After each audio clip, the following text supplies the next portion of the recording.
No one could control the millionaire's twin sons until the new nanny did the impossible. The late autumn air in the suburbs of Seattle was colder than Grace Parker had expected. Wind from Lake Washington howled through the pine trees, carrying the damp scent of rotting leaves and mist. Bus number 327 pulled away, leaving her standing alone on the sidewalk, one hand dragging her old suitcase, her eyes lifted toward the house in front of her. That was not a house, it was a mansion. The only imperfect detail was the screaming echoing from inside. "I'm not going to school!" a little boy's voice shrieked at the top of his lungs. "Don't order me around!" Another identical voice, half a tone higher, roared back. Then something crashed to the floor with a loud shatter. A small shadow darted past the window, followed immediately by a pillow flying after it. Grace swallowed hard, gripping the strap of her bag tightly. Inside was an envelope from a domestic employment agency, the Collins family, seeking a live-in nanny plus housekeeper. Twin boys, 7 years old. Single father, busy, wife deceased, due to an accident. Very high salary, requirement, nerves of steel. She stepped up the 3 stone steps and raised her hand to press the doorbell. Before the bell could ring a second time, the door flew open so violently that she startled and took a step back. A woman in her 50s stood there, her hair streaked with gray and brown, tied hastily into a bun, her clothes wrinkled but clean, breathing hard as she stared at her. "You're Grace?" the woman asked urgently. "Yes, I am. I'm Grace Parker, here for the nanny position." "Get inside quickly before the kids realize there's someone new." The woman cut her off, grabbing Grace by the arm and pulling her in, then slamming the door shut, as if afraid the children might fly out with the wind. Grace barely had time to look around before she had to duck as a toy airplane whizzed past her hair, slammed into the wall behind her, and fell to the floor. "Air attack!" a little boy's voice shouted from the staircase. "Mission accomplished!" Another voice burst into laughter. The woman hurriedly pulled Grace aside. "Oh, Lord, they've started throwing things again." Grace blinked and looked around. The inside of the house was even more impressive than the outside. Soaring ceilings, crystal chandeliers, glossy wooden floors, and artwork covering the walls. But everything was being swallowed by chaos. Shoes scattered everywhere, a sofa pushed out of place, cushions toppled onto the floor, and a remote control car lying in the middle of a puddle of spilled orange juice. "I'm sorry, I forgot to introduce myself," the woman said, taking a deep breath and straightening her clothes. "I'm Martha, the housekeeper here. Temporarily, I'm also the battlefield commander." Grace said cautiously. "Battlefield?" Martha pointed upstairs, where the arguing was still thundering on. "Did the agency tell you anything?" she asked. "This is the house of Adam Collins.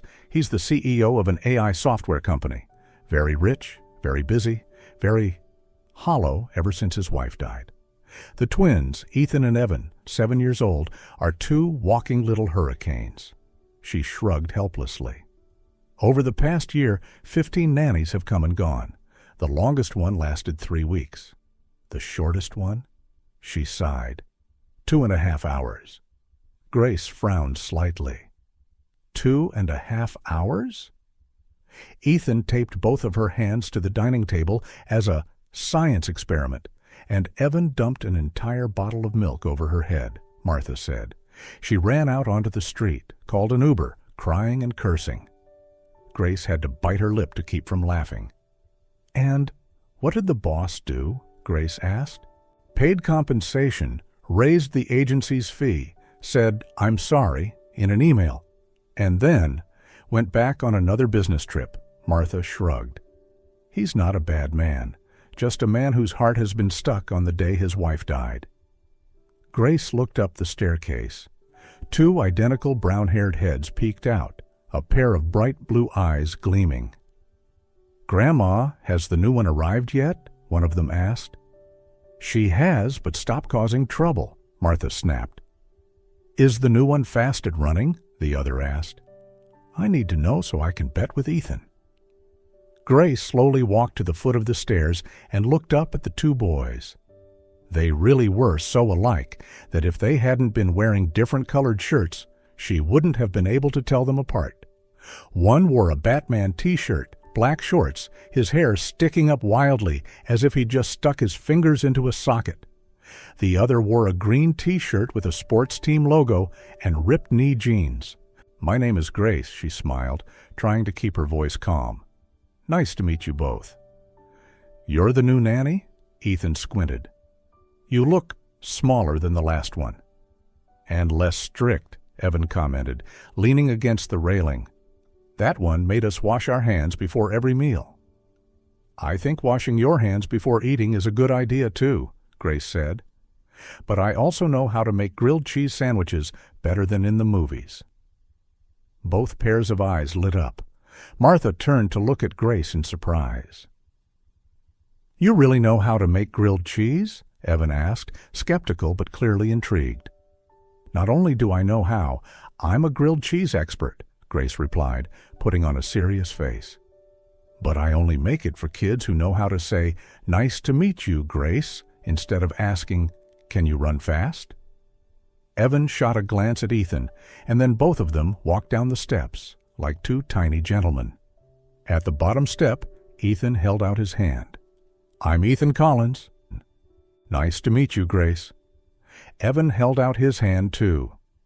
"I'm Evan. Nice to meet you. For now." Grace shook each of their hands firmly.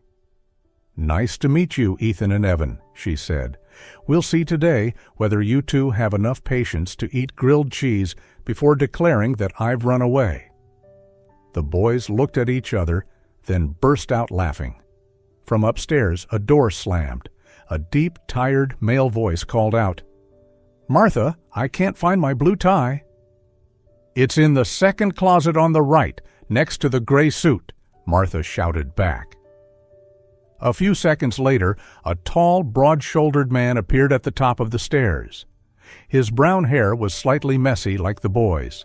His white dress shirt was buttoned hastily with a few buttons out of place, his tie crooked, and a laptop still in his hand. He was the kind of handsome man found on business magazine covers. Straight nose, strong jawline, deep blue eyes darkened by exhaustion, the kind of attractiveness worn down by sleepless nights. "Sorry, he began, then stopped when he saw Grace. "Oh, you must be Grace."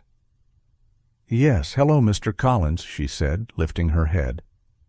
"Please call me Adam," he replied. "You've already heard about the situation here, haven't you?" he asked as he walked down a few steps. "I don't want to mislead anyone into this house anymore." "I've heard a little," Grace replied. "Two mischievous kids, their mother passed away, and you're very busy. Sounds like a difficult equation, but not an unsolvable one." "The agency said you studied education and psychology?" Adam asked. "Yes, I used to teach second grade at an elementary school in Tacoma," she shrugged. "Some of those kids threw chairs at each other, so I've had some practice dodging flying objects."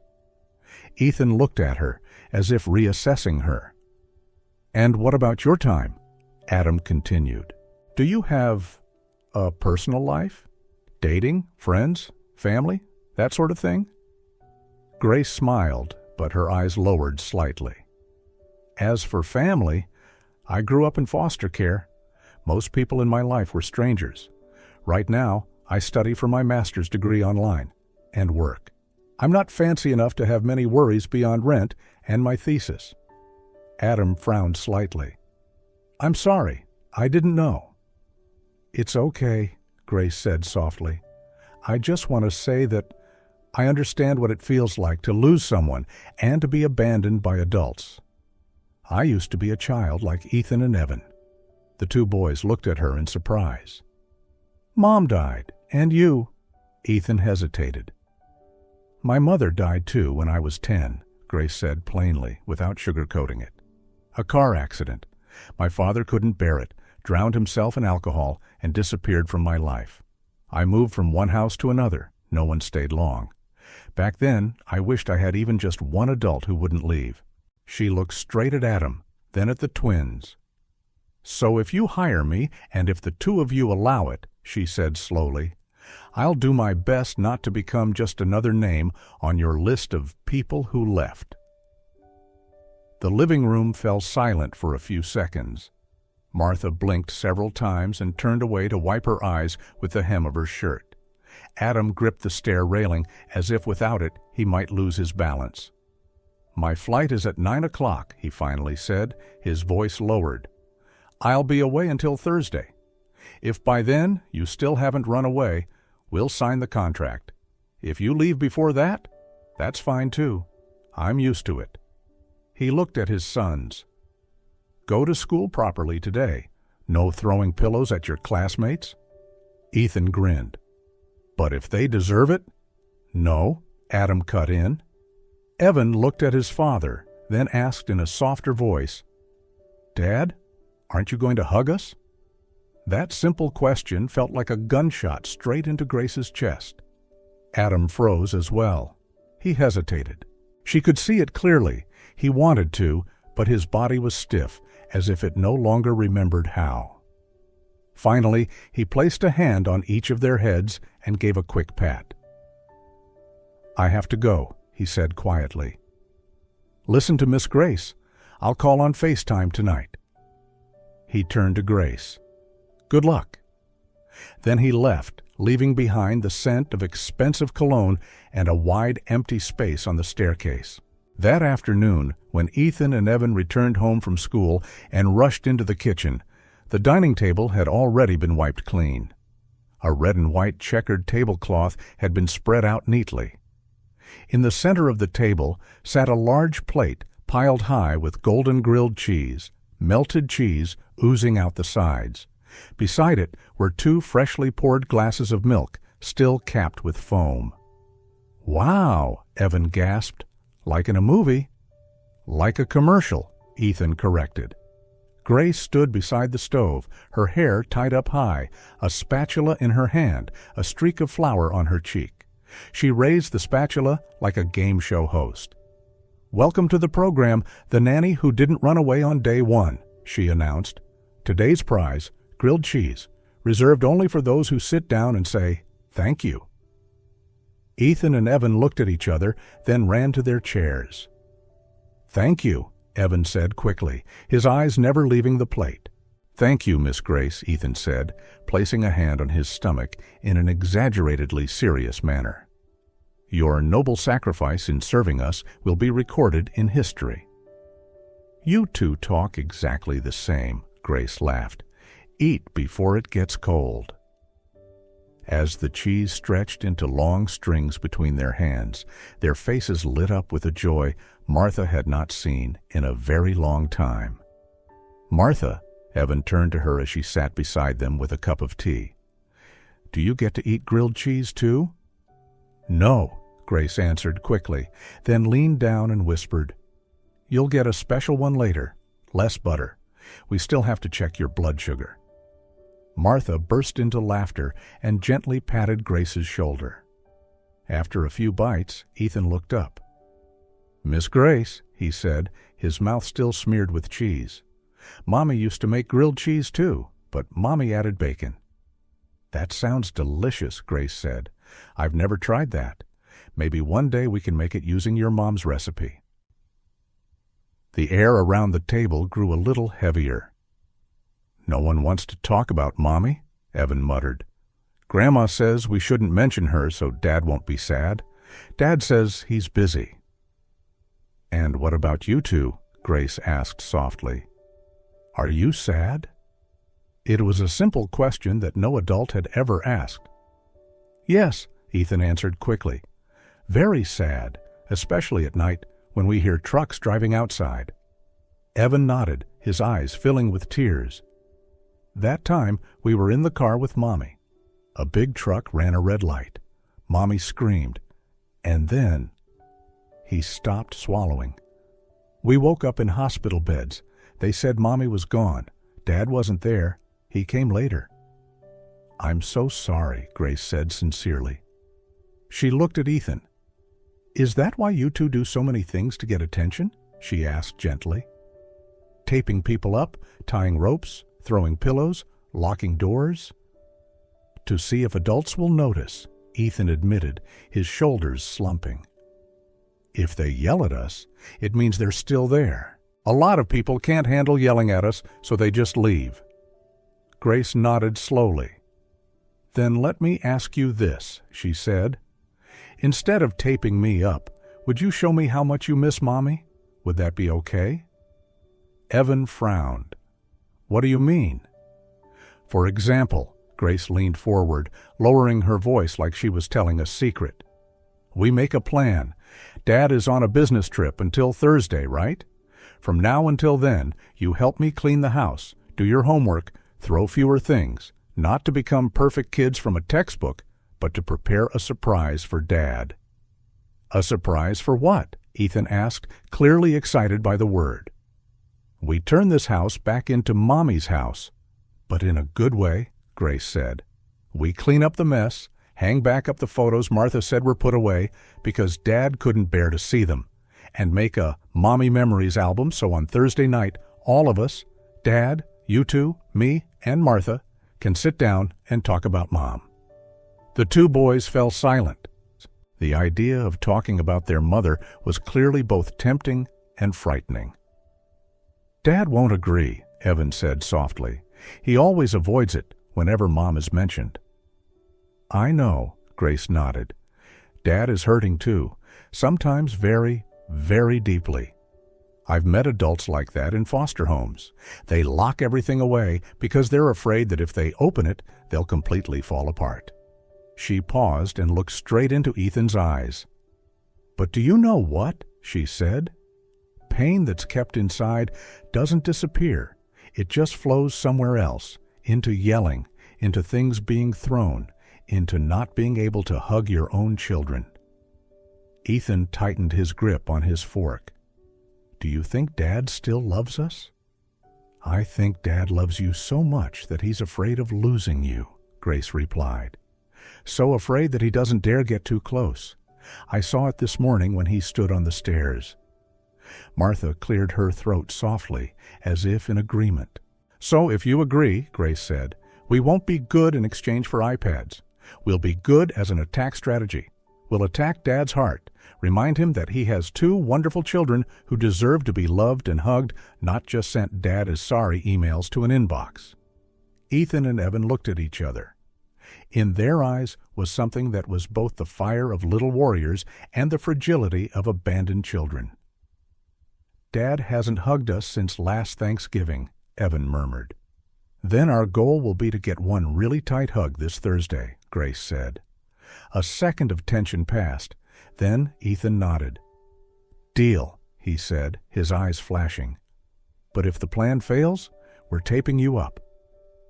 "Deal," Grace laughed. "But remember, use the easy-to-remove kind." In the days that followed, the Collins house turned into a miniature version of a family makeover program. In the mornings, Grace helped the boys get ready for school, not by yelling, but by setting a few clear rules: brush their teeth before watching TV, finish half of their breakfast portion before being allowed to choose their favorite jacket. In the afternoons, Martha and Grace reorganized the living room, gathering toys and putting the photo frames back in place. Inside a box under Adam's bed, they discovered a stack of photo albums covered in dust. Grace wiped each one clean and handed them to Ethan and Evan. "These are treasures," she said. "We're an archaeological team." The boys carefully turned each page, their fingers brushing over the images of Emily, her blonde hair tied up high, her radiant smile, her visibly pregnant belly, and her holding two tiny newborns in her arms. In the evenings, instead of letting them watch movies until they fell asleep, Grace invented Mommy Story Time. Each person would share one memory about Emily, both sad and happy. At first, the twins hesitated, saying a few lines before falling silent. But with each passing day, the stories grew longer and more detailed. Sometimes, late at night, after the boys had fallen asleep, Grace would sit alone with the photo albums, thinking about her own mother. Her mother didn't smile as brightly as Emily did in the pictures, but there were still small, precious moments. Cooking spaghetti with sauce that was too salty, but still eating together, singing the wrong lyrics to songs on the radio. She felt herself slowly healing alongside the children, little by little, through the courage to look straight at pain. Thursday arrived faster than Grace had expected. Adam came home at 6 in the evening. When he opened the door, he braced himself for the sound of crashing objects, shouting, Martha yelling at the top of her lungs. Instead, he was met with silence. Not a cold silence, but a warm one, like the moment people take a deep breath before blowing out candles. "Martha?" he called. No one was in the kitchen. "Ethan? Evan?" "Dad," two voices answered in unison from the living room. Adam stepped inside. Ethan and Evan were sitting on the sofa, wearing buttoned-up shirts, their hair neatly combed. An unusual sight. Martha sat on a chair beside them, a tissue in her hand. Grace stood behind the sofa, her hands slightly trembling. "What happened here?" Adam asked in disbelief. "A surprise," Evan said, smiling nervously. "We cleaned the house, and we want to do this with you." Ethan lifted the album and walked over to hand it to his father. "This is Mommy's album," he said, his voice suddenly serious. "Aunt Martha and Miss Grace took it out of your box. We chose the pictures. We want to talk about Mom with you." Adam felt the world beneath his feet begin to shake. Since Emily died, he had avoided everything connected to her. The wedding photo turned face down, the framed pictures locked away in a cabinet. He no longer entered the kitchen where she once stood. He no longer listened to the playlists she loved. He looked down at the album, his hands trembling. "Dad, I don't know if I can," he said, taking a half step back. "I'm tired. The flight." "Dad," Ethan interrupted, daring to cut him off for the first time. "We're tired, too. Tired of pretending Mommy doesn't exist. Every night we lie in bed listening to trucks outside and thinking that if we talked about her, you'd leave us too." Each word struck Adam's chest like a needle. "I will never leave you," he said automatically, by instinct. "You leave us every time you close your office door," Evan said, his eyes filling with tears. "You leave us with nannies who don't know who Mommy was. Only Miss Grace knows. And Grandma. But you're just busy." Martha spoke up, calling his name at home for the first time. "The children need to talk, and you need to cry. Here, not on a plane, not in a hotel." Grace stood still in silence. She knew this was not her moment. This was the moment between a man and the grief he had avoided for far too long. Adam looked into his son's eyes. In them he saw Emily, the stubborn, unyielding gaze that always pulled him out of his comfort zone. He sat down on the sofa and took the album from Ethan's hands. The first page showed Emily holding her pregnant belly, Adam standing beside her, both of them smiling brightly.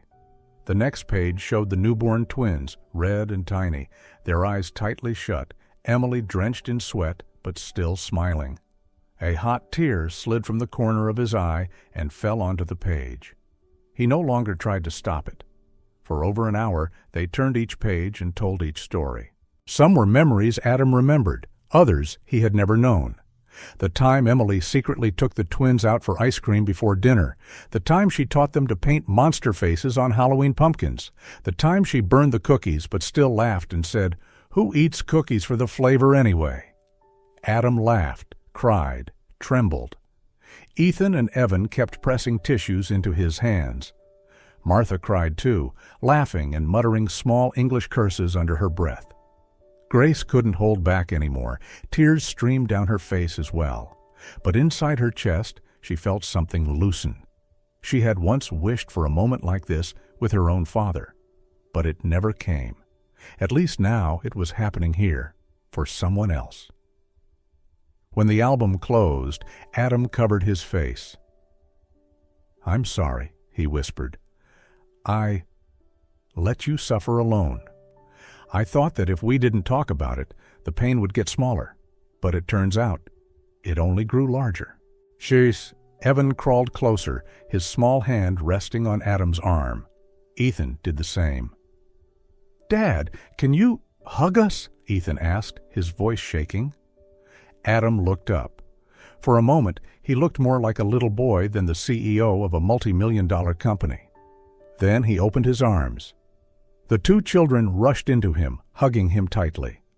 Martha turned her face away, but she was still crying aloud. Grace covered her mouth, trying not to sob. Adam buried his face in his son's hair, breathing in the smell of milk, sweat, the smell of life. "I'm sorry," he repeated. "I'm here. I'll try to be here more." When he lifted his head, his eyes met Grace's over the children's shoulders.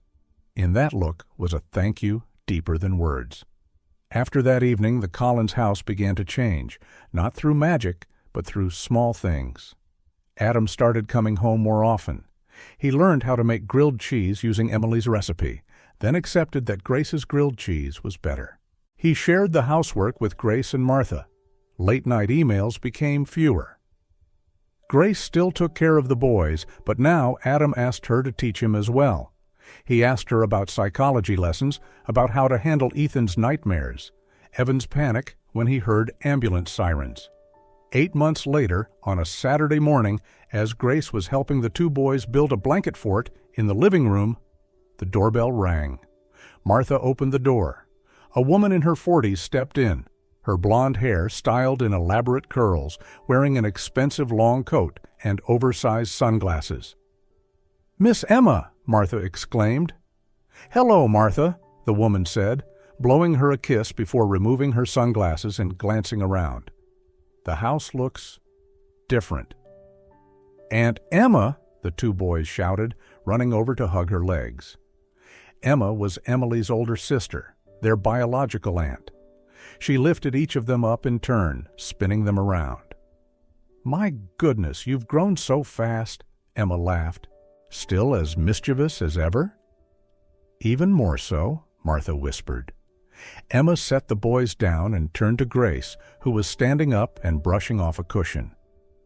"And who are you?" Emma asked, looking Grace up and down in appraisal.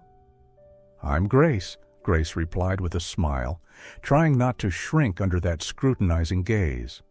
"I'm the nanny for Ethan and Evan. I help with their studies and take care of them." Adam came down from upstairs, fastening his tie. "Emma?" he said in surprise. "I thought you were coming next week." "The schedule changed, and I missed the kids." "How long are you staying?" Adam asked. "A few weeks," Emma replied. "I think it's time I helped you sort some things out." Adam stiffened slightly. Grace noticed the moment. That evening, after the boys had fallen asleep, Emma pulled Adam out onto the back porch.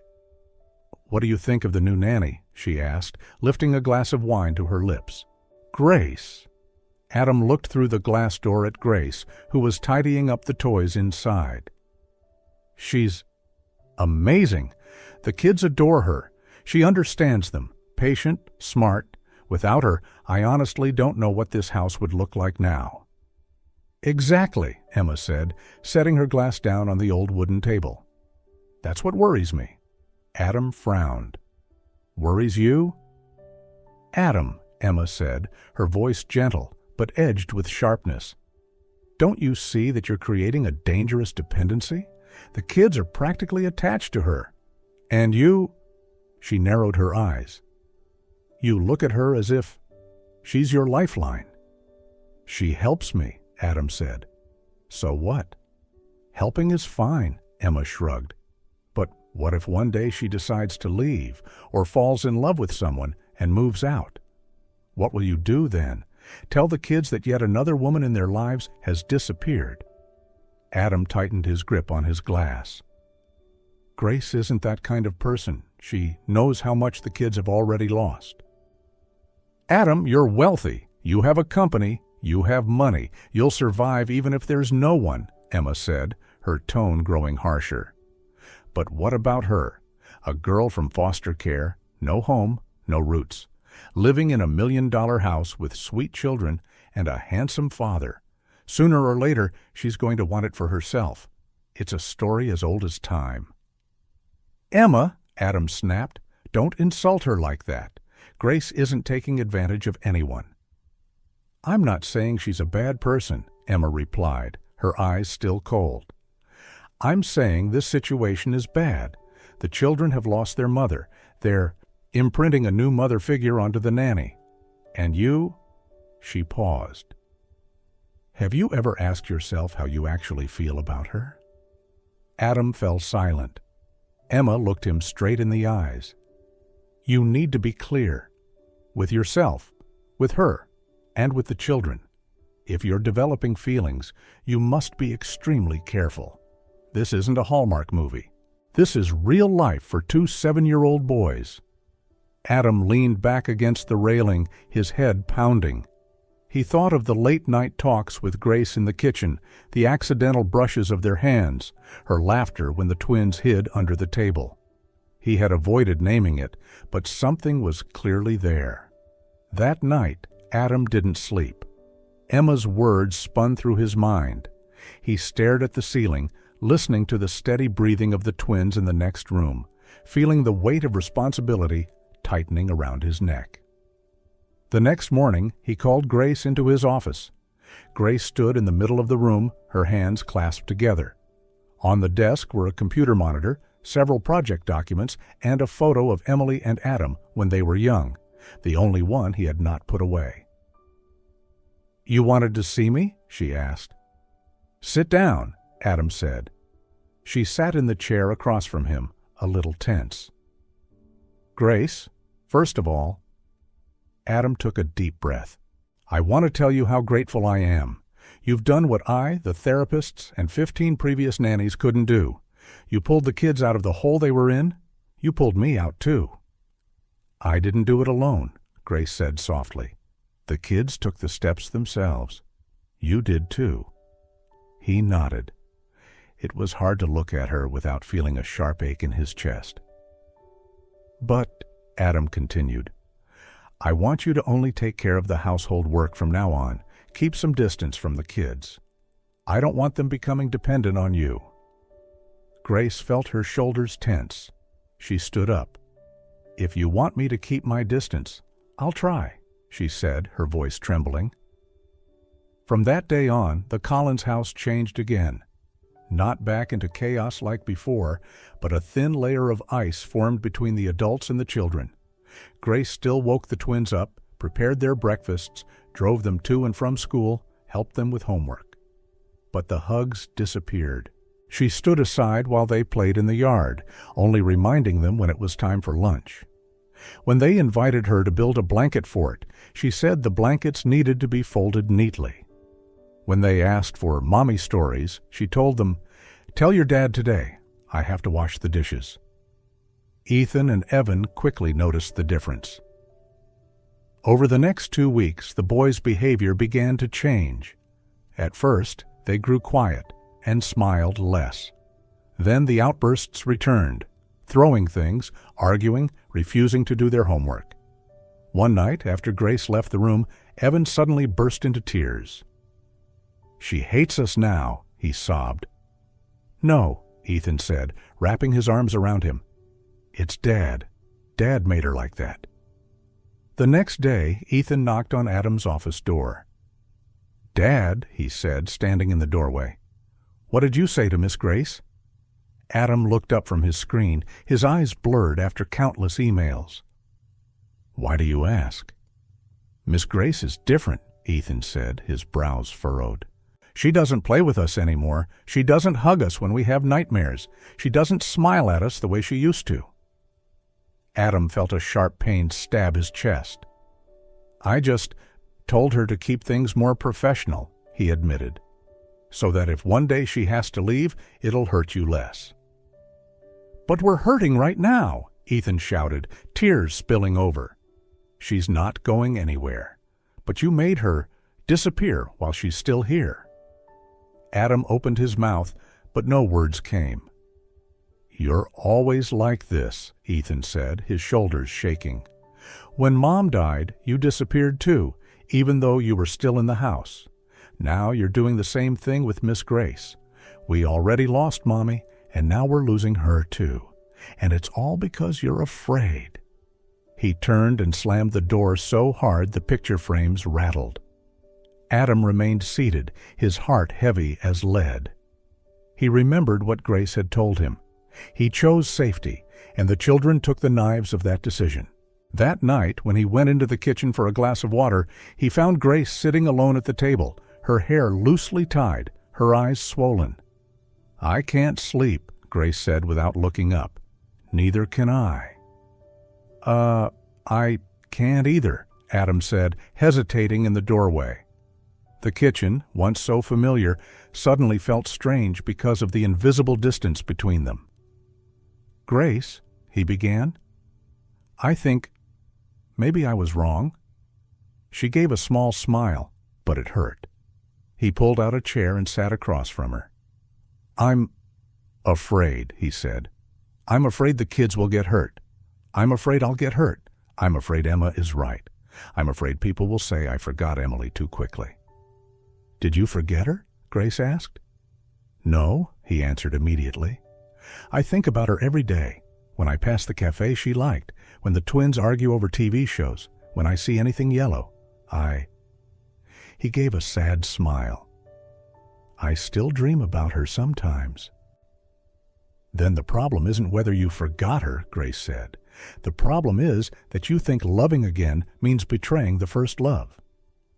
Adam looked at her in shock. She had named the one thing he had never dared to say aloud. "Grace, He hesitated. "I love you." She closed her eyes as if she had expected it, yet still trembled hearing it out loud. "I don't know exactly when it started," he went on. "Maybe when you let the twins smear flour on your face and still laughed. When you soothed Ethan's nightmares. When you told me about your mother and your brother. I only know that. When I told you that you were not family, I didn't just hurt the kids. I hurt myself." Grace swallowed. "Are you sure this isn't just attachment? I'm convenient. I'm here. I help you feel less guilty." "I asked myself that question too," Adam said. "If it were only attachment, why would I miss the sound of your laughter when you're not in the house?" He sighed. "I've never talked to anyone as easily as I talk to you, not even with Emily." Grace fell silent. Her heart was pounding. "What should I do?" he asked, sounding like Ethan when he once asked, "How do I make the fear of trucks go away?" Grace sighed and looked into his eyes. "First, you have to apologize," she said plainly. "If not to me, then to Ethan and Evan. You made them pay the price for your fear?" Adam nodded, swallowing. "Second, you have to decide what place you want me to have in your life," she said. "You can't want me to be family, but call me an employee when it's convenient. I can't live in that in-between space again." "I want you," Adam paused, giving a small smile. "I want you to be everything you already are. Their nanny, my friend, my ally, the person the kids trust, the person I love. I want you to be a part of this family, if you want to." "What about Emma? Her parents? The relatives? The community?" Grace asked, half joking, half serious. "What will you do when they say you replaced Emily with a foster care kid?" "I'll say Emily always wanted a house full of people," Adam smiled. "And I'll say this, love isn't a pizza with only 8 slices. The more you cut it, the more people get to eat. Emily has her share, you have yours, the kids have theirs. No one takes anybody else's portion." Grace laughed through her tears. He laughed too. Then slowly he reached out his hand. She placed her hand in his. The first touch was trembling, then steadier. "I'm still afraid," she whispered. "So am I," he replied. "But maybe this time we won't be afraid alone." The next morning, Adam gathered everyone, Martha, Grace, the twins, and Emma, into the living room. Standing in the middle, he took a deep breath. "I talked with Grace last night," he began. And I realized I was wrong. I let my fear push away the people who mattered. I want to apologize, especially to Ethan and Evan." The twins looked at each other, then at Grace. She gave a small nod. "I thought loving someone else meant betraying Mommy," Adam continued. "But the truth is, Mommy never wanted us to live our whole lives locked inside this house. Mommy wanted you to laugh, to be loved, to have many people hug you when you're scared." He turned to Grace. "I love Grace," he said calmly. "And I want her to be a part of this family, if you agree." "If you agree," he added, looking at Emma. Emma opened her mouth, clearly stunned. She looked at the twins, their eyes shining, not panicked as she had feared. Then she looked at Grace, the woman standing tall, not begging, not apologizing for being loved. She remembered her sister, Emily, the one who once said, "If I go first, you must love again. Don't turn my house into a museum of me." Emma closed her eyes and exhaled. "Emily would be happy in heaven," she said slowly. Adam smiled through his tears. So did Grace. "And what about you two?" Adam turned to the twins. "I agree," Ethan said immediately. "As long as Miss Grace doesn't stop hugging us again." "And she has to keep making grilled cheese," Evan added. "With bacon, too?" Ethan ran to hug her. Evan followed. This time, she didn't hold back. She held them tight, like she was holding the 10-year-old child still living inside her. Outside, the distant sound of a truck rumbled in the background. But this time, it was only a background sound, no longer the monster haunting their dreams. Inside the warm 2-story house, among the photos of Emily, Grace, Adam, and the 2 children, the pain was still there, but now it was wrapped in the thick blanket of love.